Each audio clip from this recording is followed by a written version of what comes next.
How to listen Indian classical music. भारतीय शास्त्रीय संगीत कसं ऐकावं. तर मी कशा प्रकारे ऐकते. तर पहिल्यांदा कुणी गायक गायिका जे असतील त्याच्यामध्ये आपण जर श्रोते म्हणून गेलेलो असलो तर त्यांची गायकी कुठली आहे, कशी आहे हे पाहण्यात जास्त मजा येते. त्याच्यानंतर रागाचा जो स्वरविस्तार आहे त्याच्यामधले मंद्र सप्तक, मध्य सप्तक, तार सप्तकातले वरचे स्वर, that also counts a lot. तुम्हाला जर एक श्रोता म्हणून जायचं असेल किंवा तुम्ही श्रोता म्हणून गाण्यात तुम्हाला जितकी गाण्याची माहिती आहे तेवढं डीपर तुम्ही ते गाणं ऐकू शकता. म्हणजे त्यातलं ज्ञान जेवढं जास्त तेवढं तुम्ही जास्त कान देऊन ऐकू शकता. आणि ऐकणं हेच सर्वात महत्त्वाचं आहे. It may be any song, classical music, light music असेल, thumri, dadra, ghazal, film songs, it may be anything. ऐकणं हे व्हेरी इम्पॉर्टंट पार्ट आहे. तर coming back to the point, जर एखादा राग गायला जात असेल तर सुरुवातीला त्याचे आलाप घेतले जातात. स्वरविस्तार ज्याला आपण म्हणतो, तो स्वरविस्तार is one of the most important part of the raga. त्यामध्ये स्वर कुठल्या प्रकारे लावले जातात आणि त्या गाण्याची त्यांची पद्धत प्रत्येकाची वेगळी असते. प्रत्येकाची गायकी वेगळी असते, पद्धत वेगळी असते, स्वर लावण्याची पद्धत वेगळी असते. सो हे मी बघते. त्याच्यानंतर बंदिशीमधला मुकडा ज्याला आपण स्थायी असं म्हणतो. तर बंदिशीमधला मुकडा हा जो प्रकार आहे किंवा स्थायी हा जो प्रकार आहे तो पहिल्यांदा खूप वेळा म्हटला जातो. जर स्थायीची पहिली लाईन आहे किंवा अंतऱ्याची पहिली लाईन आहे ती पुन्हा पुन्हा पुन्हा म्हटली जाते बघा.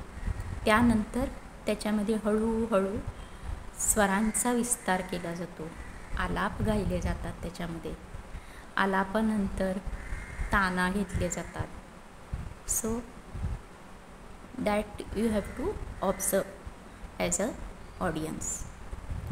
त्यानंतर मुक्त आलाप ज्याला आपण म्हणतो तो एक महत्त्वाचा भाग आहे. मुक्त आलाप म्हणजे तुम्ही बघा बडे गायक जे आहेत, गवय्ये जे आहेत, त्यांना बंदिश तर येतच असते पण रागाचं चलन माहिती असते. रागाचं चलन, त्याच्यानंतर रागाची स्थायी, अंतरा, नंतर स्थायीमधले मुक्त आलाप म्हणजे जे आपण पाठ करून येत नाही.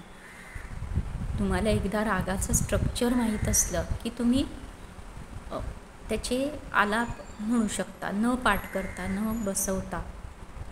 म्हणजे ऑन द स्पॉट ज्याला आपण म्हणतो, मुक्त आलाप ज्याला आपण म्हणतो ते मुक्त आलाप म्हणतात. सो ते देखील मी बघते, मुक्त आलाप कशा प्रकारे म्हणतात. आणि त्याच्यानंतर येतात त्या ताना कशा प्रकारे म्हणतात. पहिल्यांदी मंद्र सप्तकातले स्वर, मग हळूहळू मध्य सप्तकातले स्वर, मग तार सप्तक म्हणजे वरच्या सप्तकातले स्वर. अशा प्रकारे एक एक मुक्त आलाप आणि ताना हे दोन्ही म्हटले जातात.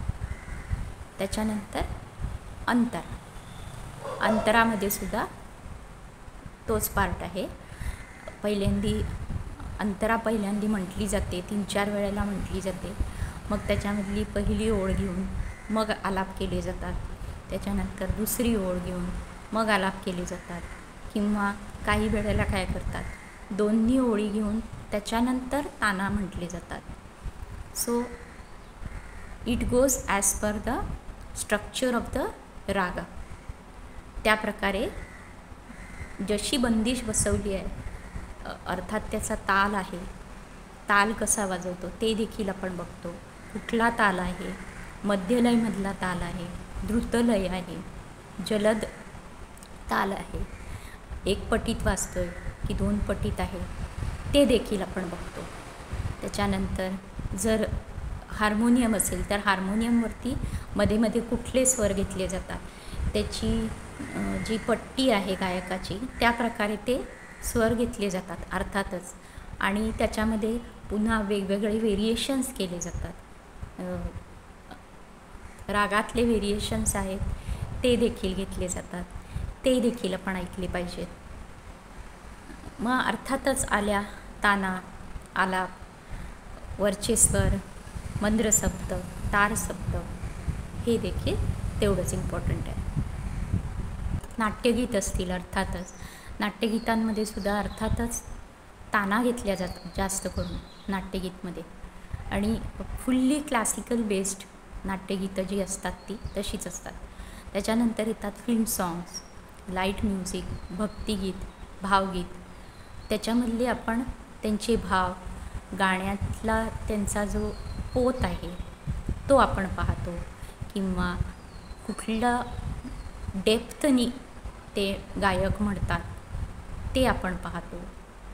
त्याच्यामधले जे बारकावे आहेत ते आपण पाहिले पाहिजेत.